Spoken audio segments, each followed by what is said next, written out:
contraditórios, mas elementos também bastante dialéticos.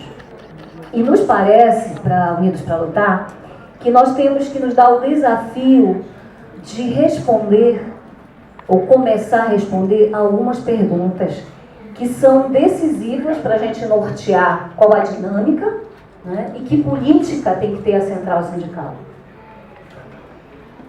Então, a primeira pergunta é: por que o governo Bolsonaro se elegeu? Por que saiu das urnas desse país um governo com essas características do governo Bolsonaro? E aí, para nós, Unidos para Lutar, nós achamos que teve uma combinação de alguns elementos determinantes, uma crise econômica brutal, que não se resolveu, que retroalimenta uma crise social gigantesca, com desemprego que está jogando na miséria milhares de trabalhadores e trabalhadoras, e um sentimento por parte da população que vê o completo empobrecimento, um ataque brutal ao seu nível de vida, por um lado, e por um outro lado, um brutal saque aos cofres públicos, que cada vez torna mais dramática o seu nível de vida, porque ataca os serviços públicos, retira dinheiro, né, de obras importantes na estrutura desse país. E isso, do nosso ponto de vista, foi um elemento importante e que, portanto, a classe também localizou alguns partidos, os principais partidos políticos desse país, como os principais responsáveis por essa situação. E nos parece que os grandes castigados foram o PT e o PSDB, além do MDB também. Os três partidos maiores da ordem e do regime democrático burguês. E foram não eleitos, mas porque foram identificados como os partidos do toma lá da cá, os partidos que saquearam os cofres públicos. Porque se é bem verdade que a Lava Jato é seletiva, não vai a fundo na punição e no confisco dos bens de todos aqueles que saquearam os cofres públicos, e aí está todos os partidos da ordem burguesa, da velha e tradicional ordem burguesa, e da nova também, né? Daqueles que se corromperam e também participaram dessa situação toda, como Partido dos Trabalhadores, né? Essa situação, no campo da esquerda, não teve uma alternativa. Não surgiu uma organização política que empalmasse com esse sentimento das massas, do povo brasileiro, e que apresentasse, portanto, um programa de ruptura anticapitalista, antissistema, que respondesse às principais demandas que estavam colocadas. Isso pela via da esquerda. Então, e fundamentalmente independente do petismo. Não surgiu essa organização com peso de massa, que desse conta de cumprir a tarefa que estava colocada no âmbito eleitoral. Entretanto, a direita surgiu. E olha que interessante, um partido do baixíssimo clero, como o PSL, foi o partido que empalmou com esse sentimento, que respondeu os problemas reais da corrupção. Porque para a massa, elas não veem que, como nós vemos, que a corrupção é parte do sistema capitalista. Não. O que elas veem é quem meteu a mão no dinheiro público e causa mais empobrecimento no seu nível de vida, nas suas condições. E o Bolsonaro e o PSL empalmou com isso.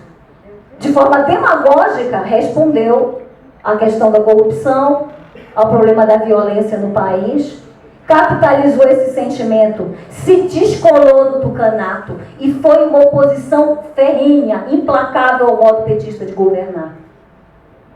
O resultado disso foi que o PSL tomou bastão do tucanato e derrotou o PT. E não aprovaram o modo petista de governar.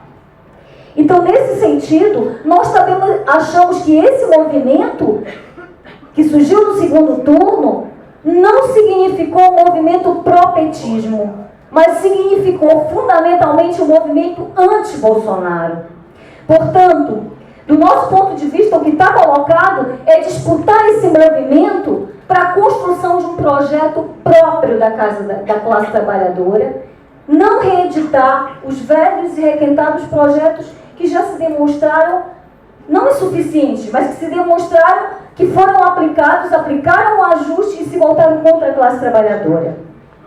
É importante definirmos qual é o caráter do governo Bolsonaro. O que surgiu dessas urnas?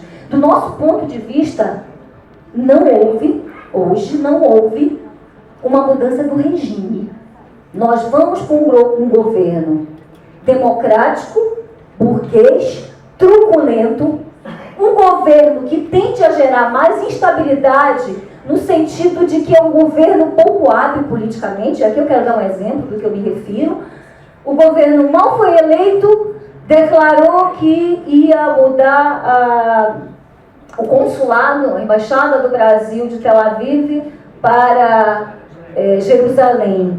Acha que ele pode falar qualquer coisa. Imediatamente teve um protesto dos governos árabes e o Egito foi o primeiro a ameaçar com ruptura comercial, com retaliação comercial, e o agronegócio brasileiro começou a chiar aqui.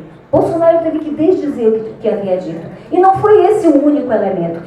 Então, esse governo é um governo, sim, concordamos que é um governo muito ligado e vinculado às Forças Armadas, reacionário, pró-imperialista. Não é um governo que tem sequer sombra de qualquer nacionalismo, é um governo entreguista e que se alinha muito com o imperialismo yankee. E que já disse que vai aplicar um remédio amargo, como ele fala, mas é um remédio amargo para a classe trabalhadora. Não é um remédio amargo que combata os privilégios daqueles que a classe trabalhadora, a população brasileira tem questionado. E esses privilégios continuarão. Então, assim como a classe trabalhadora fez a experiência com o PT, a classe trabalhadora também fará a experiência com o governo que se elegeu dizendo que combateria a corrupção e o principal mentor intelectual e o superministro desse governo é um expert fraudador do sistema financeiro. Inclusive, esse elemento, porque nos parece também que o governo Bolsonaro tem um viés muito forte no campo financeiro, do setor financeiro da burguesia. Isso pode gerar crise, pode trazer crises interburguesas. Apenas elementos, companheiros, não é determinante as coisas, mas são elementos que nós não podemos abstrair da realidade brasileira. O governo Bolsonaro foi eleito com 57 milhões de votos, isso é muito significativo. Entretanto, 57 milhões de votos não é a maioria do eleitorado brasileiro. Representa 39%, 61% do eleitorado brasileiro não votou em Bolsonaro. Esse é um elemento também que nós não podemos abstrair. Então, é importante também a gente dizer, mas é um governo, digamos assim, único no sentido do que representa do conservadorismo, né, de uma política ultraliberal. Então, o que houve nesse país? Houve um giro à direita da classe trabalhadora e da população brasileira? O que houve? O que aconteceu? Nos parece que houve um giro à direita eleitoral. E queremos demarcar muito essa questão eleitoral, porque não nos parece que a população brasileira tenha mudado o sentido, por exemplo, do sentimento forte que tem em relação à questão contra as privatizações. Segundo as pesquisas, certo? 70% da população desse país tem apego à coisa pública. Mais de 70% dos trabalhadores desse país, da população brasileira, precisam dos serviços públicos. O único atendimento à sua saúde é via SUS. E a única possibilidade de educação é a escola pública. Então, são processos importantes. Durante o processo eleitoral, 64% da população dizia preferir os regimes democráticos. Então, esses elementos devem nos servir para a nossa análise. Nós achamos que não fechou a polarização social, a polarização da luta de classe nesse país. Não se fechou. o ritmo que as coisas podem se processar, nós teremos que ver, porque é bem verdade que existe uma expectativa de um setor sobre este governo recém-eleito, né? Mas não nos parece que houve uma mudança em relação, ideologicamente, está ganho para um projeto proto-fascista que retira direitos, que massacra a classe, que são os elementos contraditórios da conjuntura do nosso ponto de vista. Em relação, tem pouco tempo, mas nós achamos, aonde está a raiz dessas coisas? Foi só no Brasil que isso se processou?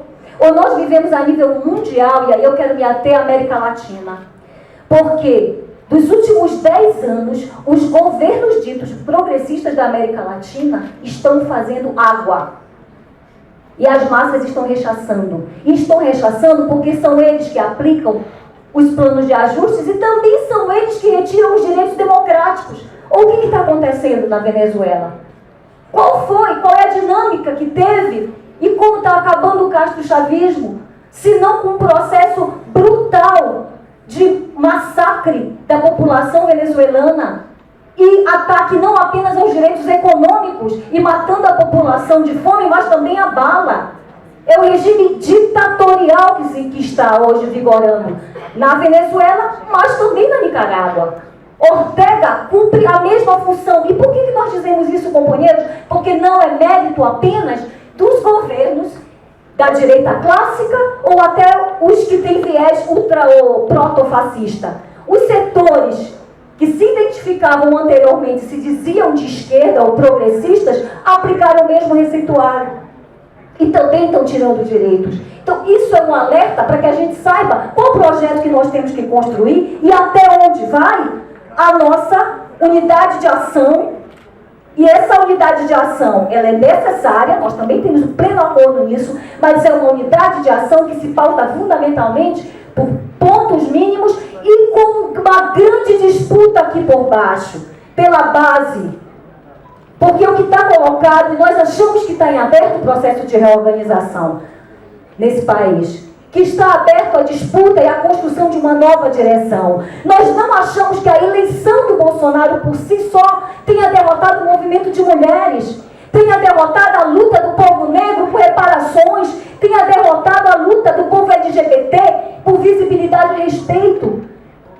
Isso não aconteceu. Não existe uma derrota da classe trabalhadora do nosso ponto de vista, o que não significa que nós vamos para um governo que é mais do mesmo, não é. É um governo que tende a acirrar muito mais as contradições. Portanto, é necessário que nós façamos todo o mecanismo. Primeiro, que a nossa central, o primeiro movimento necessário, companheiros, é de se procurar construir as unidades, ter tolerância entre nós mesmos, aprimorar a democracia na organização, as instâncias, um debate superdemocrático e uma aplicação posterior do que foi votado pela central.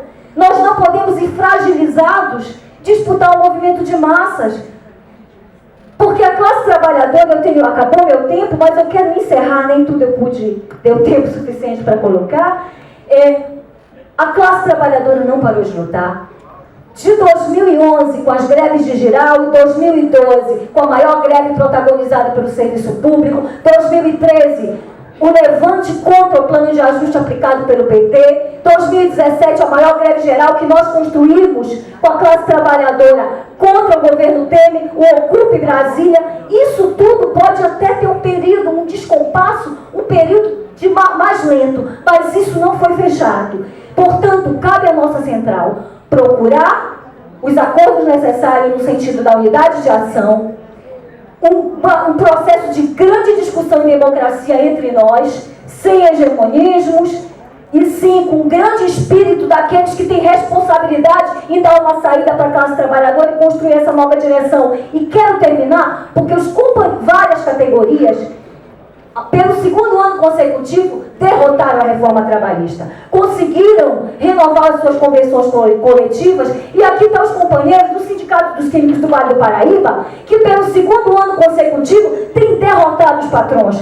Não entrou a reforma. E ao E os acordos específicos, inclusive, têm garantido a não aplicação da privatização da atividade fim, da terceirização da atividade fim, melhor dizendo. Então, esses elementos são importantes, não para a gente abstrair as dificuldades, mas porque a nossa classe não foi derrotada. É possível derrotar Bolsonaro, é possível derrotar o plano de ajuste dele, e mais do que isso, é possível construir uma nova direção política e sindical para os trabalhadores. Obrigada.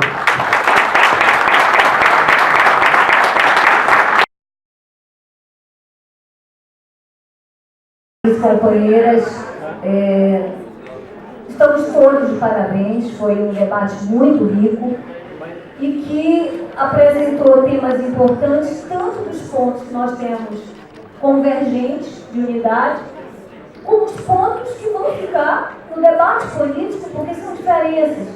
E são diferenças que, no campo da CSP com lutas, não nos afastam do nosso objetivo central. A CSP com lutas, como a companheira Neida tão bem lembrou aqui, ela é a expressão dessa ruptura com o petismo e com o cultismo, né? E cabe à CSP com lutas cumprir a sua tarefa histórica como parte do processo de reorganização da nossa classe. Porque se é bem verdade, companheiros, que o fascismo ele não é uma ideia, não é um pensamento humano, sequer de um sujeito só. O fascismo ele é um regime político. E para ele se impor, ele tem que necessariamente derrotar a classe trabalhadora no campo da classe trabalhadora, não é via o processo eleitoral. E isso nós não estamos no Brasil. Nós estamos no momento em que o espaço está colocado para se definir para que lado vai. Porque é verdade que o Frente Populismo do PT, a política de conciliação de classes do PT, fracassou. E esse projeto que não nos representa não será reeditado, nem por nós e nem por muitos setores que nós queremos dialogar, que talvez ainda tenham estejam iludidos, porque nós não podemos ceder às chantagens petistas. Porque não é verdade que Lula livre, companheiros, é pauta democrática para a nossa classe. Vamos pensar nisso. Eu ouvi muito, porque eu acho que a elaboração coletiva é isso. E eu quero me reportar que é uma contribuição que eu acho que todos nós aqui temos que refletir, que foi parte da intervenção da companheira Evelyn. A Evelyn falou assim, e nós temos acordo, o PT cumpriu seu papel e seu desserviço em relação à classe trabalhadora. O PT já rompeu a fronteira de classe. Agora, o fato de não ter tido uma esquerda, uma organização de esquerda e um projeto do campo da esquerda de oposição ao petismo nesse processo eleitoral, companheiros, colocamos a mão na nossa consciência aqui, os do PSOL, os do PSTU, os do PCB. Porque falar em frente de esquerda no processo eleitoral é uma necessidade para a classe trabalhadora. E nós não conseguimos realizar. E aí não dá para dizer que a culpa é apenas de A ou B ou C. É um processo, porque aqueles que também não enxergam a luta feroz que tem por dentro do pessoal, setores de esquerda, não ajuda a que a gente consiga derrotar um projeto que quer levar o pessoal para os braços do petismo, do PT. Mas o que está colocado para nós, trabalhadores, quanto tempo eu tenho, é não confundirmos quais as possibilidades que nós temos, companheiros, e nós temos possibilidade de fazermos unidade de ação. Não confundamos as coisas. Quiçá desse para a gente construir um grande programa, certo, unitário da classe trabalhadora. É mais difícil. Mas não é difícil e não é impossível fazer lutas pontuais. Esse tem que ser o nosso primeiro objetivo. Porque Frente Única Operária está aqui. Ela é mais programática. Isso é difícil fazer com os outros setores, ou até impossível com muitos dos setores que vão fazer a luta junto conosco lógico, pelas lutas democráticas, por lutas pontuais contra a reforma da Previdência ou alguma outra luta, é possível, e essa tem que ser a tarefa da nossa central. Buscar esses pontos unitários, esses pontos de unidade de ação. Agora, nós temos que procurar e fazer um exercício enorme, porque esta ferramenta é muito importante e nós não podemos levar a CSP com lutas entrar em crise ou ficar paralisada. Para isso, nós temos que nos ouvir, nós temos que ser... Acabou? Um minuto. Então, meu companheiro, em relação a isso, nós precisamos muito, e está de parabéns o movimento que foi feito aqui, a construção que foi feita de sair uma resolução unitária, nos ouvir, saber que aqui dentro temos divergência em relação à caracterização da conjuntura, mas nós estamos no campo de classe. Nenhum setor aqui atravessou o Rubicão. Nenhum setor daqui se demandou para a burguesia. Então, respeito entre nós, muita paciência para o debate político e muita democracia para que nós tenhamos a força necessária para que esta central saia com tudo para aplicar as políticas votadas e junto com outros setores construindo essa reorganização que vai se dar, que está se dando e que nós somos parte dessa construção de uma nova direção para a classe trabalhadora. No campo sindical, mas também no campo político, nós temos que tratar de ir avançando. Obrigada, companheiros, estamos todos de parabéns. E viva a CSP com lutas, muitos anos de vida. Para a CSP com lutas, temos sim que festejar, porque essa central é muito importante para a classe trabalhadora desse país.